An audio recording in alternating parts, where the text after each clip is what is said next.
L12, y termina a nivel de el borde inferior de L4.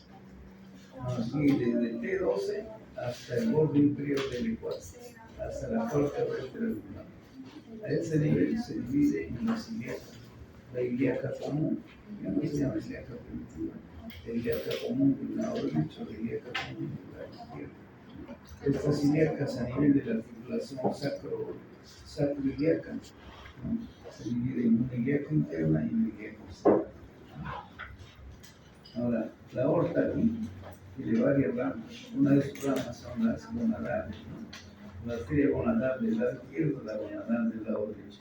En el sexo masculino es la espermática y en el femenino es la ovárica.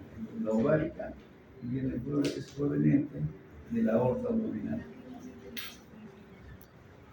Entonces el útero, vamos a hablar del útero, es un órgano muscular, ¿no? Tiene fibras musculares en diferentes direcciones. No es un órgano muscular hueco, tiene forma de una pera, de paredes gruesas, y un útero no pesante de 7.5 por 5.2. El máximo de la longitud puede llegar hasta 12 centímetros. Un útero no pesante. El peso de 90 gramos está en la parte central de la cavidad pélvica. Generalmente está en una posición de anteversión. Anteversión significa inclinado sobre la vejiga, que está hacia adelante.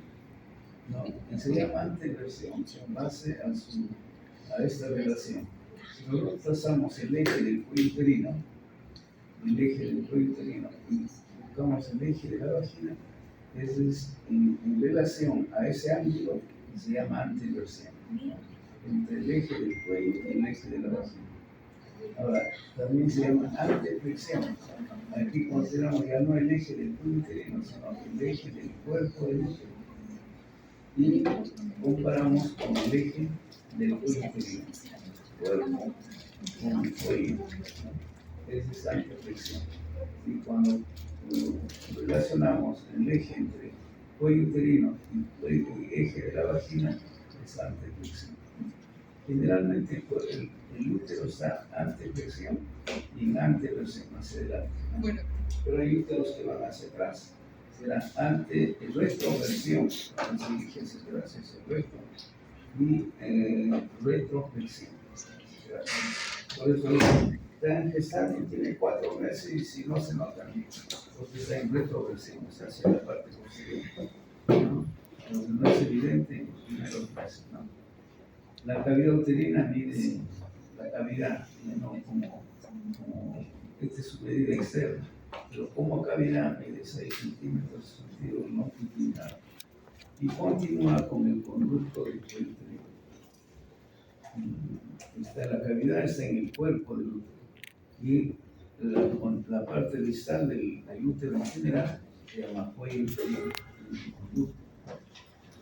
Ahora, ¿qué se le llama canal del parto? El canal del parto es el conducto del cuello uterino más la vagina, la cavidad vaginal. El conducto del cuello más la vagina se llama canal del parto.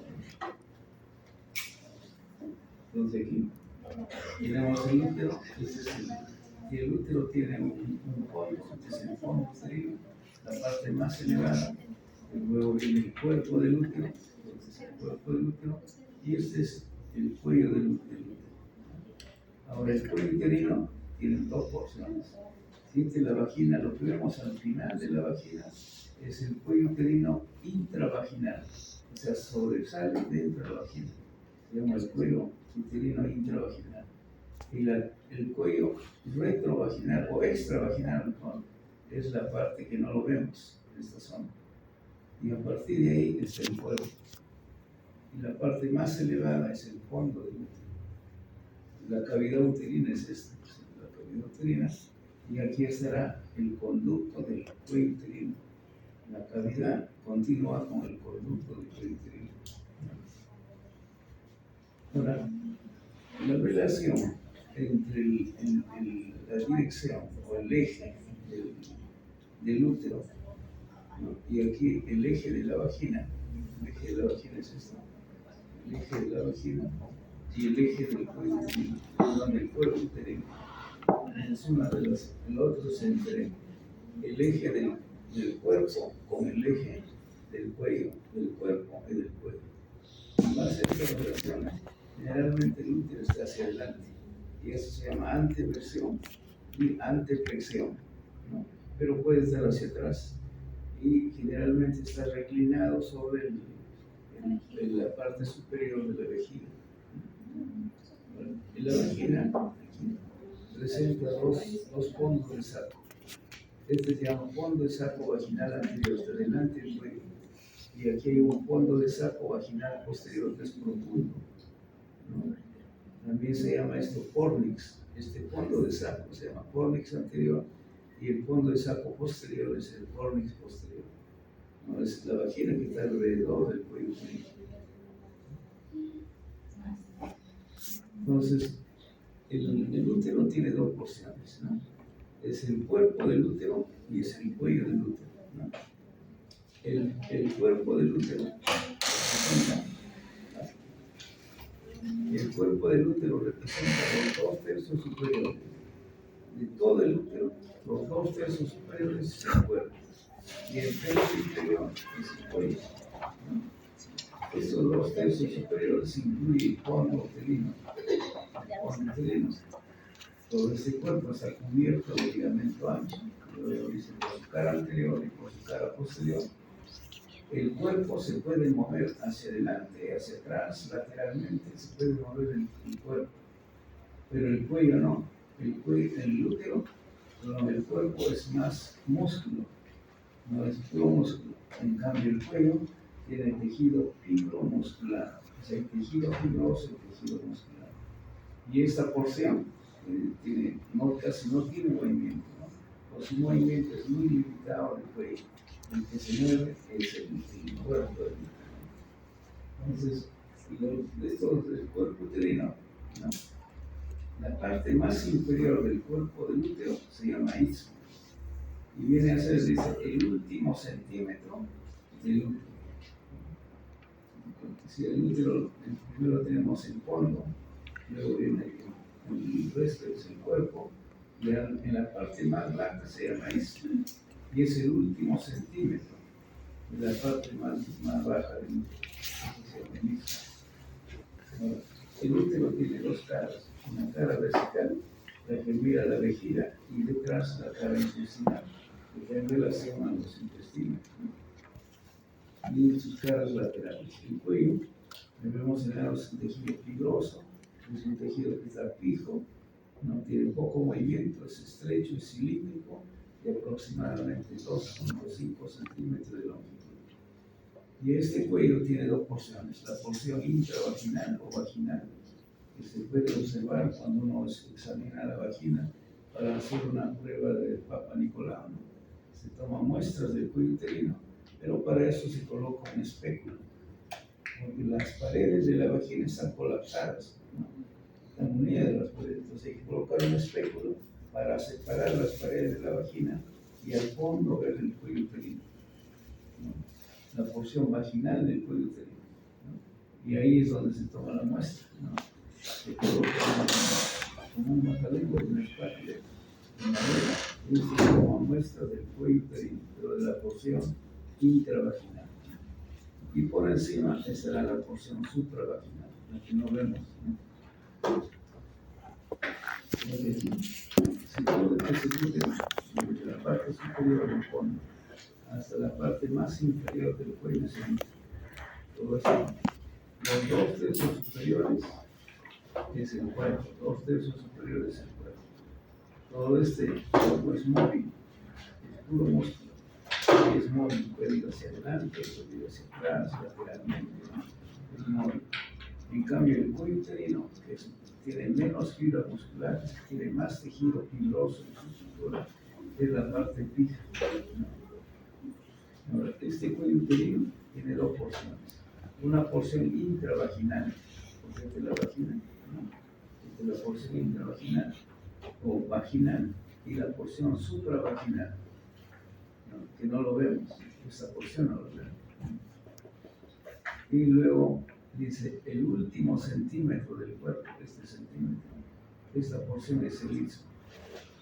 Es el istmo, es adentro del cuerpo uterino.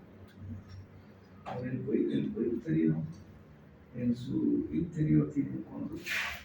Este es el conducto del cuello uterino. Y por encima es la cavidad uterina. Todo esto viene a ser la cavidad uterina. La cavidad uterina y continúa con el conducto del cuello uterino. La vagina, ¿habrá gérmenes en la vagina o no?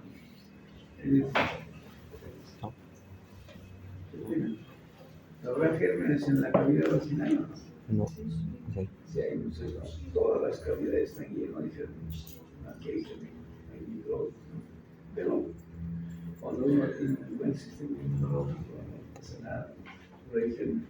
¿Habrá gérmenes en la cavidad uterina? No, es totalmente estéril.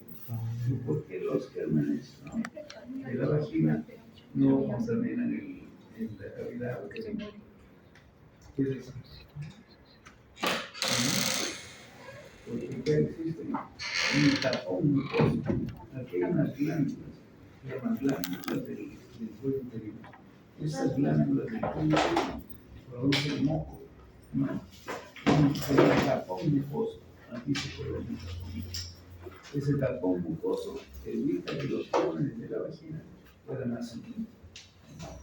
¿Y cuándo se rompe esta barrera? En las maniobras abortivas. En las maniobras abortivas se rompe esta barrera, ¿no? Porque para dilatar, hay que dilatar el cuello para producir, para desencadenar el aborto, ¿no? Entonces colocan instrumentos dilatadores de diferente diámetro hasta dilatar el cuello, ¿no? Rompen ahí la barrera del moco y arrastran gérmenes de la vagina hacia la cavidad uterina. Y quienes hacen esto son personas a veces que no son médicos, ¿no? Entonces, no, en una clínica como hospital hay abortos terapéuticos, ¿no? ¿En quiénes se hacen abortos terapéuticos? En pacientes que tienen cáncer avanzado de tiroides. Eso no es. Tiene recién 3 meses de embarazo, pero este tipo de cáncer es agresivo, en 4 meses se muere. Entonces hay que hablar con la pareja, ¿no? Hay que hablar con el paciente, ¿no? Aquí es de por medio está la vida del paciente. Entonces hay que hacer a veces abortos, ¿no? Hay que hacer el aborto terapéutico, lo hacen los ginecobstetras, ¿no? Tienen que firmar un consentimiento,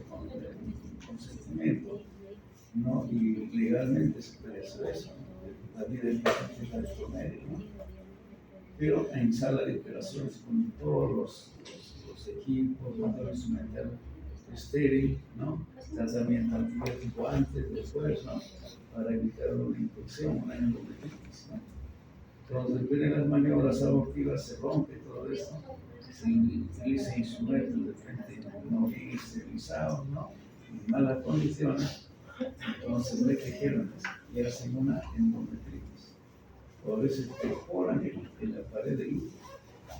Pues son embarazos ya avanzados de 4 o 5 meses, la pared del útero ya no es la misma y pueden perforar para tratar de sacar el producto, perforan, hacen una peritonitis, perforan el útero y llevan gérmenes hacia la cavidad peritoneal, y hacen una peritonitis. Bueno, entonces, el elemento de protección evita que una infección vaginal o los gérmenes de la vagina desciendan hacia la cavidad uterina, es el tapón mucoso. El tapón mucoso es el que protege esto. Entonces, resumiendo, el útero tiene un cuerpo y un cuello. El cuerpo es los 2 tercios superiores y el cuello el tercio inferior. El cuello tiene 2 partes, una porción vaginal que sobresale hacia la cavidad vaginal y una porción supravaginal. Este cuello uterino tiene un conducto y el cuerpo tiene la cavidad uterina.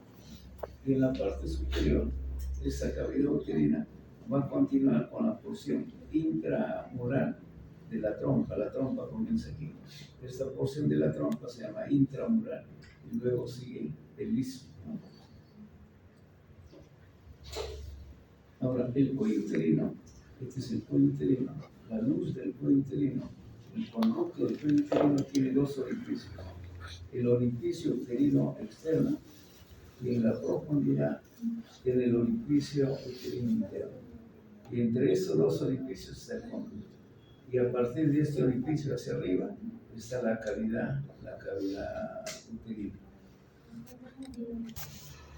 Aquí vemos, esta es la arteria uterina, viene del tronco anterior de la ilíaca interna, llega hasta el cuello y luego asciende lateralmente al cuerpo, ¿no? Y a este nivel de las ramas para la vagina, de las ramas cervicales para el cuello, cervix, y luego a medida que va ascendiendo la uterina, va dando ramas, ¿no? Para el cuerpo, para el fondo, y dará una rama para la tuba uterina, la rama tubárica interna.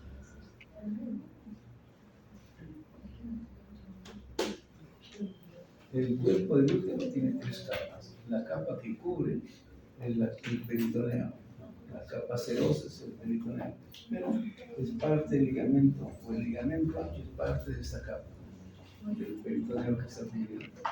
Luego este se llama el perimetrio. El miometrio es la capa muscular. Tiene fibras musculares en diferente dirección, son fibras musculares lisas, con abundantes vasos sanguíneos, nervios, y su contracción es estimulada hormonalmente para dilatar el cuello uterino y expulsar el feto y la placenta. ¿Qué pasa si tiene contracciones, pero a veces el cuello debe madurar? ¿Qué significa maduración del cuello uterino? Uno, dilatar, y otro, el espesor del cuello debe adelgazarse. A medida que va produciéndose las contracciones uterinas, el cuello tiene que aumentar el diámetro, dilatarse, y la pared adelgazarse. Pero para eso el cuerpo empieza a contraerse, se contrae de tal forma que ustedes no pueden comprimir. Se le pueden parar sobre el útero y no se deprime. Y es el grado de contracción. ¿Y cuándo es trabajo de parto? El trabajo de parto es cuando tiene 3 contracciones efectivas en 10 minutos y el paciente ya se queda en emergencia. Si el paciente tiene una contracción en 2 horas y después de 2 o otra contracción, el paciente tiene que seguir caminando, empezar cuando las contracciones son más intensas y más frecuentes. Entonces, ¿quién genera esta contracción? Es los músculos de la pared, el miometrio. Pero en algunas ocasiones sigue sin dilatarse el cuello uterino, sin perder su diámetro, su espesor. Entonces el útero ya se invadió, ya no hay contracción, de pronto desaparecieron las contracciones. Y entonces ahí uno tiene que seguir, o hace la cesárea o continúa estimulando el útero. Para estimular al útero se le aplica oxitocina. La oxitocina incrementa la frecuencia, incrementa la fuerza de contracción del útero, ¿no? Entonces colocan oxitocina en un frasco de suero, pero bien diluido con microgotas, ¿no? Para que el cuerpo, el músculo empiece a contraerse. Pero si no se dilata, hay que entrar a la sala y hacer una cesárea, ¿no? Porque empieza a haber sufrimiento fetal. ¿Qué significa el sufrimiento fetal? ¿Cómo demostrar que el feto está sufriendo? Por la frecuencia cardíaca. La frecuencia cardíaca del feto se incrementa. Si estaba en 120, 150, 180, 200, hace un paro cardíaco y se muere el feto. Se muere el feto.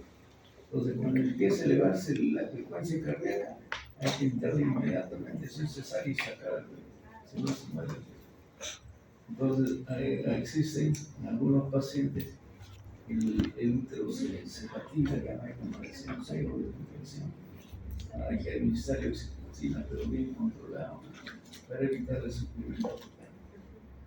Y a veces en el expulsivo ustedes ven la cabeza del feto y no pueden, no termina el parto, ¿no?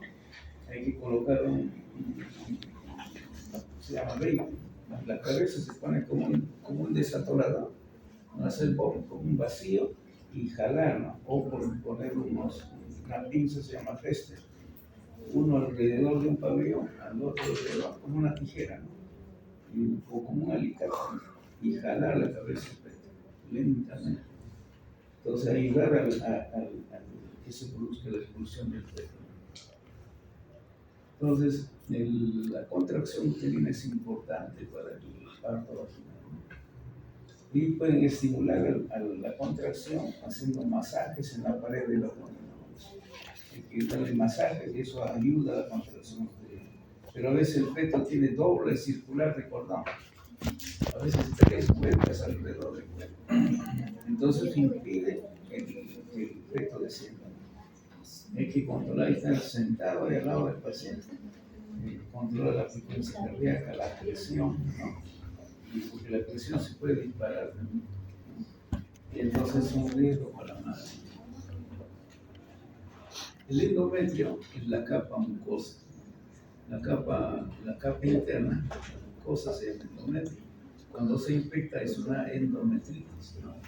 Ese endometrio se ha adherido al miometrio, cara profunda, y aquí pues, se genera la capa que al final cae durante la menstruación, ¿no? Y el blastocisto se implanta solo en la superficie del endometrio, ¿no? El cuello uterino, el cuello del útero es un tejido más fibroso que muscular, es la parte menos móvil, ¿no? Debido a la condensación hay varios grupos de fibras donde varios van a confluir, se llama la fascia endopélvica, lo hace que este cuello sea más fijo. Ahora, ¿qué elementos lo sostienen al útero? Tiene 2 soportes, un soporte dinámico que está dado por el diafragma pélvico y otro soporte pasivo, se debe a la suposición, si es anteplexo, retroflexo, ¿no? Se debe a la posición del útero, ¿no? Y esta es su relación también es importante con la vejiga. ¿Qué elementos de fijación? ¿Qué elemento de fijación tiene? El ligamento redondo es un elemento de fijación. El ligamento ancho, por su cara tiene 2 hojas, una hoja anterior, una hoja posterior. El ligamento cardinal de McEnroe o ligamento cervical transverso. El más importante elemento de fijación es el ligamento útero-sacro, ¿no? Que va de la cara posterior del cuello uterino hacia la pared anterior del sacro. Aquí tenemos algunos de los ligamentos. Este es el ligamento cardinal. Aquí este es el útero sacro. El que va hacia atrás, este de aquí es el ligamento útero sacro. El ligamento cardinal de McEnroe es el ligamento transversal, ¿no? Y también por aquí es el ligamento redondo hacia adelante. El ligamento redondo, el ligamento ancho con su hoja anterior y su hoja posterior. Entonces tenemos el más importante, el ligamento útero sacro. Luego el ligamento cardinal de McEnroe es el transverso. Luego el ligamento redondo hacia adelante y el ligamento ancho que está envolviendo por su cara anterior y posterior al útero.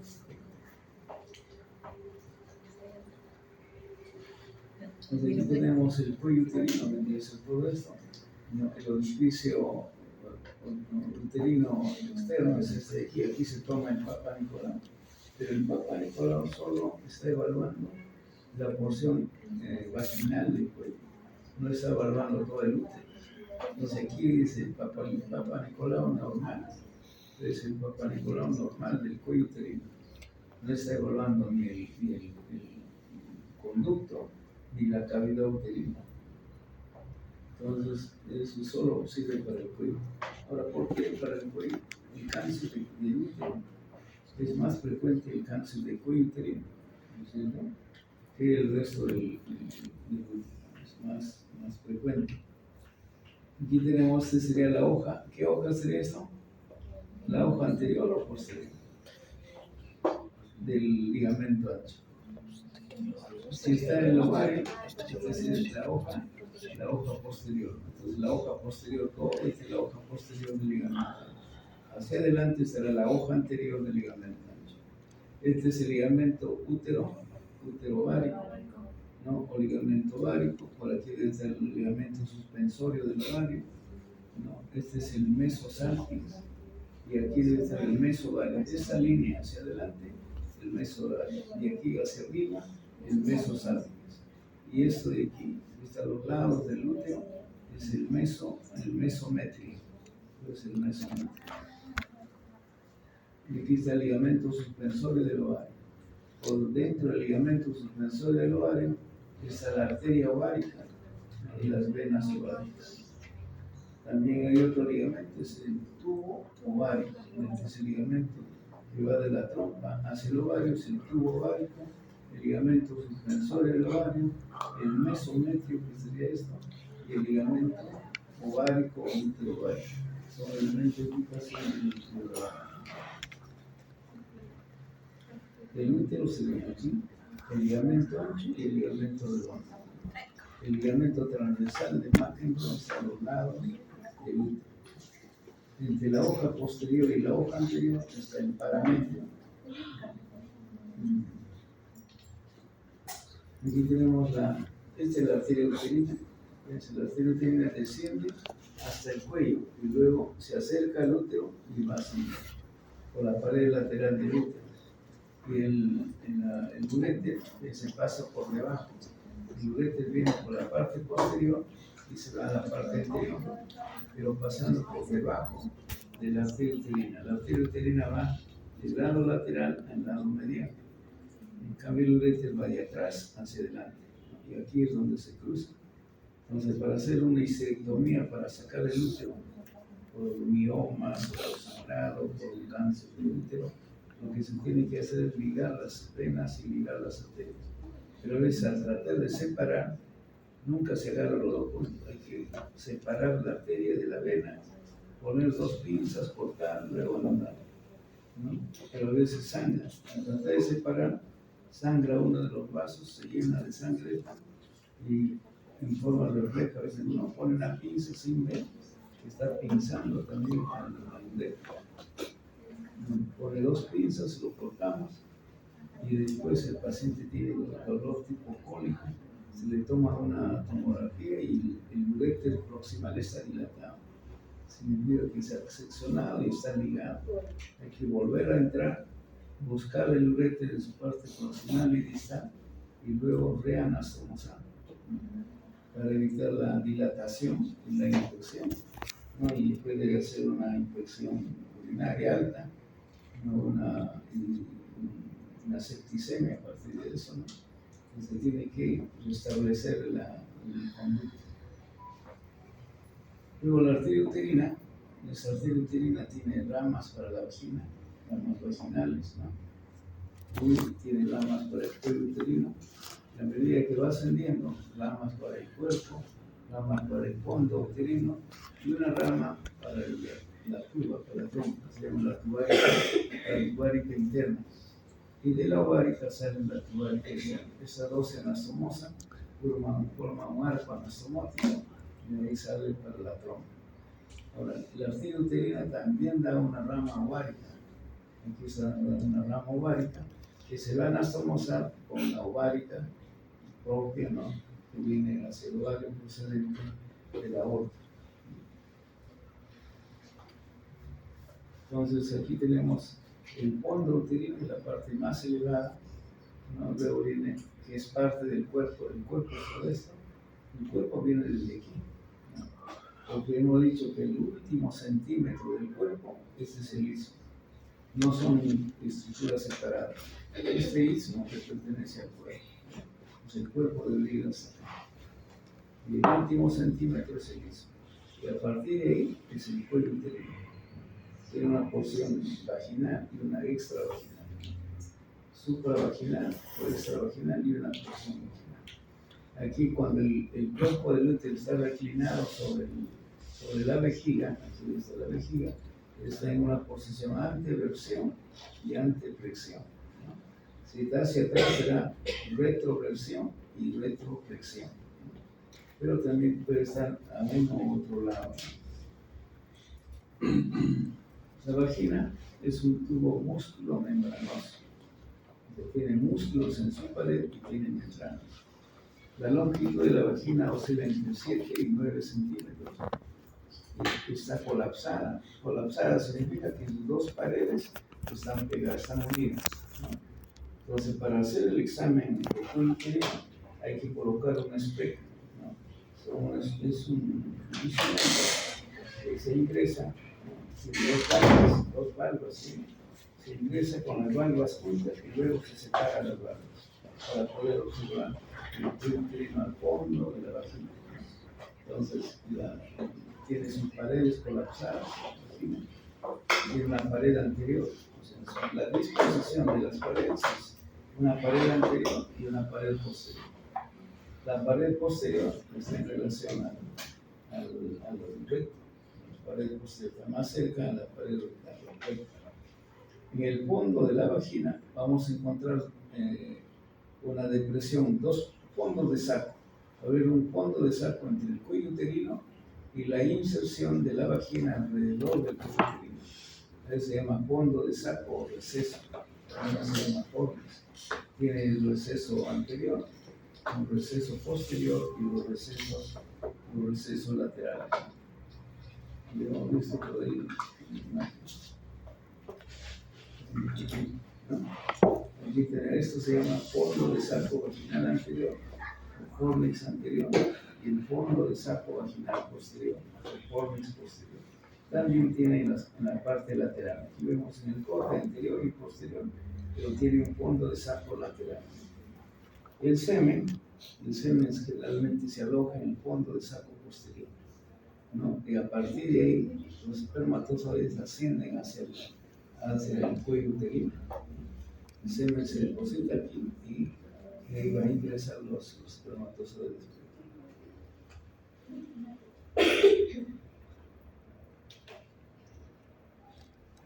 Entonces aquí, el receso o fornix tiene un fornix anterior, el más profundo y el posterior. La extensión va desde el cuello uterino, donde se inserta la vagina, ¿no?, hasta el orificio vaginal que está en el vestíbulo. La función de la vagina es un conducto para el flujo vaginal, ¿no? Es un canal del parto. Habíamos dicho que el canal del parto es la vagina más el cuello uterino. No, el cuello uterino más la vagina es canal del parto. Recibe el pene y el receptor del semen durante el cuello. Se comunica hacia arriba con el conducto del cuello uterino y hacia abajo, hacia la parte distal, con el vestíbulo vaginal. El vestíbulo vaginal, habíamos señalado, que es el espacio entre los labios menores. Ahora, alrededor de la vagina, aparte de la pared muscular de la vagina, presenta músculos, ¿no? Estos músculos son el cubo vaginal, el esfínter externo de la uretra, el esfínter útero-vaginal y el bulbo esponjoso. Son músculos que están alrededor de la vagina, ¿no?, que generan contracción en la pared. El vestíbulo vaginal es la parte, la hendidura entre los dos labios por dentro, ¿no? Contiene ahí el vestíbulo vaginal, es el espacio entre los dos labios. En este espacio vamos a encontrar el orificio de la uretra, la parte externa de la uretra, el orificio vaginal y los orificios para glándulas vestibulares mayores, que son las glándulas de Bartolini y las glándulas vestibulares menores. Entonces aquí tenemos, este es el labio menor, este espacio se llama vestíbulo. En este vestíbulo encontramos el orificio de la uretra, el orificio externo de la uretra. Encontramos el orificio vaginal, ¿no?, y las glándulas vestibulares que van a estar desembocando como la 5 de la 7, ¿no?, en la cara interna de los labios menores. Aquí tenemos los músculos, ¿no? Esta es la vagina. Y en relación a la vagina tenemos músculos que comprimen la pared vaginal. Dentro de esto tenemos el bulbo esponjoso, es el músculo bulbo esponjoso, el esfínter uretrovaginal, hay otro músculo que está alrededor de la vagina, el esfínter externo de la uretra, y aquí me falta el bulbo, aquí está el bulbo esponjoso. Todos estos músculos participan en la contracción de la pared de la vagina. Aquí está el músculo bulbo esponjoso, ¿no? Que está en la parte lateral y profunda del vestíbulo vaginal. El bulbo esponjoso que está cubriendo al cuerpo eréctil, que se llama el bulbo vestibular. Esta porción central se llama el cuerpo perineal, ¿no? O núcleo fibroso central del pene, donde confluye el esfínter externo del ano, el músculo transverso, el transverso superficial, el bulbo esponjoso. Este centro se llama cuerpo perineal. El espacio entre los labios menores se llama el vestíbulo vaginal. Y aquí encontramos la desembocadura del ureter, ¿no? Pero de la uretra, y aquí el orificio vaginal, y en la parte más anterior tenemos que el labio menor tiene dos pliegues mediales que van a formar aquí el frenillo del clítoris, y los pliegues laterales cubren al clítoris, que se llama prepucio del clítoris.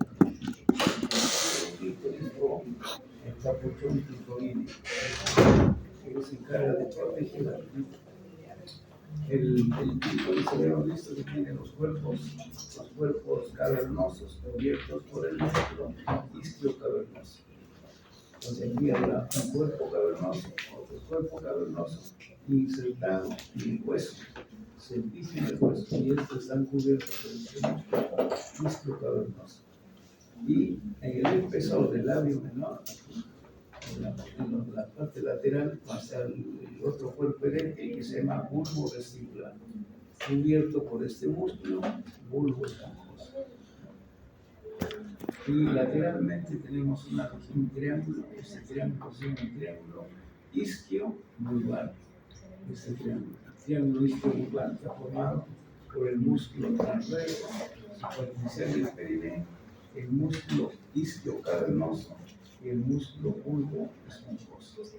¿Cuál es el contenido de este triángulo? Es la membrana, esta membrana perineal. Por aquí pasan los vasos perineales superficiales y el medio perineal superficial. En la parte posterior, este es el perineal posterior, o triángulo, región, el triángulo posterior, región perineal posterior, triángulo anal o ano rectal. En esta zona no existe esta membrana. La membrana perineal solo está en el perineal anterior. Aquí no hay membrana perineal. Lo que vemos en la profundidad es el músculo elevador del ano y el músculo coxígeno como parte del diafragma. Aquí vamos a encontrar el coxis y el rape, un tejido tendinoso de rape ano-coxígeno. El nervio, esta es la tuberosidad del isquiática, ¿no? La tuberosidad, por aquí pasa el nervio pudendo interno o nervio pudendo. El principal nervio que da inervación sensitiva e inervación motora a los músculos del perineo. La irrigación de la vagina está dada por ramas de la arteria uterina. Entonces, la arteria uterina viene por aquí, hace un callado en la curvatura y luego se va a hacer. Pero esta uterina da ramas vaginales para la parte profunda de la vagina. Después hay arteria vaginal larga, del tronco anterior del ilíaco interno. La rama directa del tronco anterior del ilíaco para inervar la inervación a la parte media de la vagina. Y la parte distal de la vagina, que está cerca del vestíbulo, son ramas de la pudenda interna, Entonces tiene tres pedículos vasculares: ramas de la uterina, la arteria vaginal larga propia y ramas de la pudenda interna. Está ricamente vascularizada, igual que el útero. Tiene múltiples anastomosis en toda su pared, ¿no? Tanto en el útero como en la vagina. Vamos a ver el genitales externos masculinos. Un momentito.